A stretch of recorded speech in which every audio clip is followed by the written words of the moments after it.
你知唔知你好運時候唔係個天跌錢落嚟，而係出現一啲好遲好倒霉嘅事。今日我同你講3個反直覺信號，只要你中一個，恭喜你啦，你已經行緊好運啦。你係唔係試過無端端失戀，冇咗份工，或者同個朋友反面？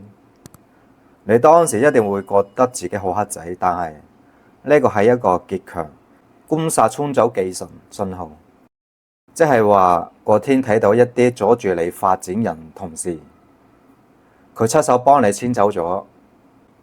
呢個失去其實係為咗你咁好未來騰出空間。舉例，失戀後反而遇到咁適合你正緣，失業後啦，逼住你去創業反而成功。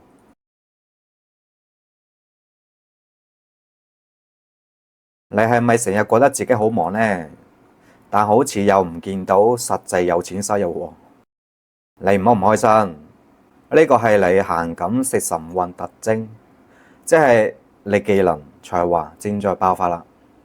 呢個時候忙係一種能量投資，只要你頂得住，好快就會進入雙攻三財階段啦。即係你才華會直接同你對應銀紙。舉例，你一開始創業初期乜都要做，雖然係辛苦，為咗之後客源同埋系統打下基礎。你有冇發現你最近諗嘢方式唔同咗？以前諗點樣慳錢，依家諗點樣賺錢。以前驚失敗唔敢試，依家你會覺得試咗再算。呢個唔係普通心情好，而係你人生開始發動啦，代表你內在能量系統已經升級。你睇到時機，你睇到機會，自然多咗，而且係你接得住嘅機會。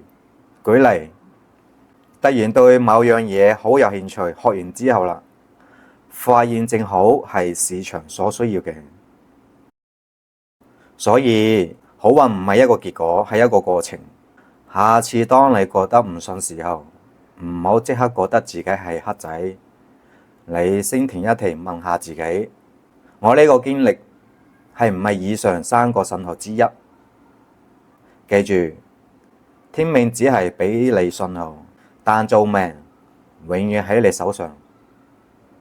歡迎你留言分享你最近遇到一個新轉變。